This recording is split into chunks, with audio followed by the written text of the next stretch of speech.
Granddaddy of Android flagship phones, the Galaxy S7 and S7 Edge.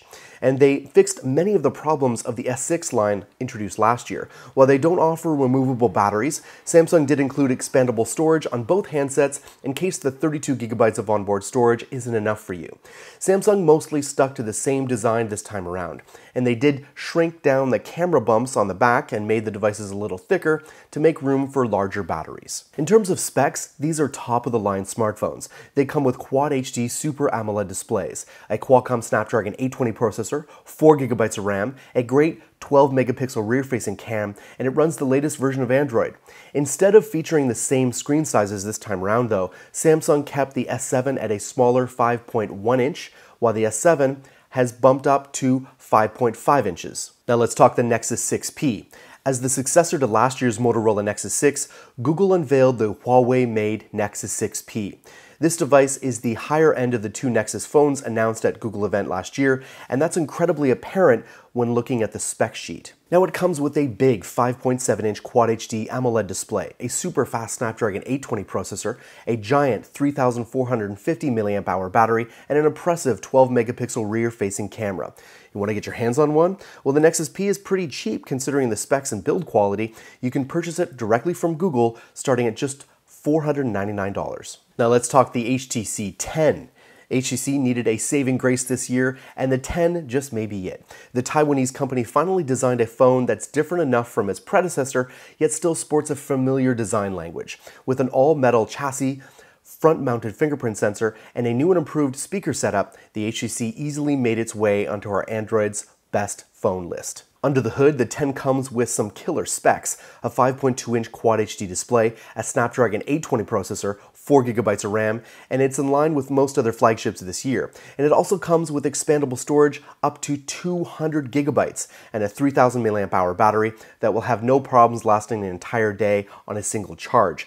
HTC also improved the camera this time around, which was a big flaw in last year's One M9 flagship. Now let's talk about the ever-popular LG G5.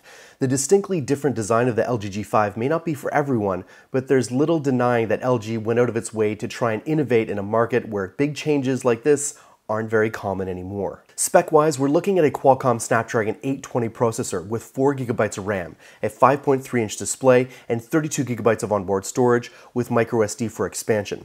The specs here are certainly impressive all across the board.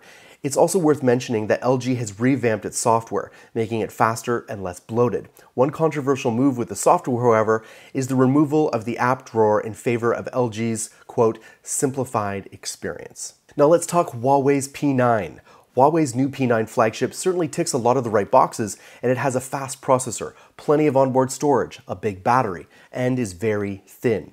It also runs Marshmallow with Huawei's 4.1 software overlay. As noted by our very own tech stud Gary Sims, the Huawei P9 is a great smartphone for camera enthusiasts and a good device for smartphone enthusiasts. It's not a complete overhaul from the company's P8 flagship from last year, but it is a huge step up. Right now you can purchase the P9 in Europe starting at €599, though we still haven't seen a US release just yet. Now, no best Android list would be complete without the Galaxy Note 5. It's hard denying that Samsung has always been the king of large screen smartphones, and that still holds true even today.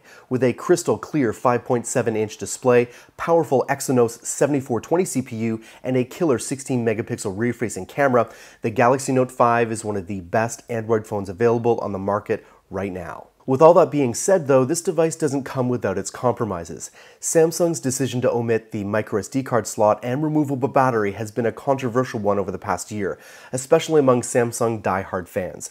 Even with these notable omissions though, the Note 5 can still be considered one of the best out there. Today, nearly anything is possible. If you can dream it, your team can build it. Makers of collaboration software that helps your team work better together. Create and share content, organize results with the flexibility of Confluence. They even have instant messaging and video chat with HipChat. You can also manage code in real time with the power of Bitbucket. Visit Atlassian.com and see how Jira, Confluence, HipChat, and Bitbucket can give your team everything they need to succeed. Now I know that every time I do this, one of you out there is going to complain that I missed your favorite flagship phone. Well, let me know in the comments below. I will be checking them out.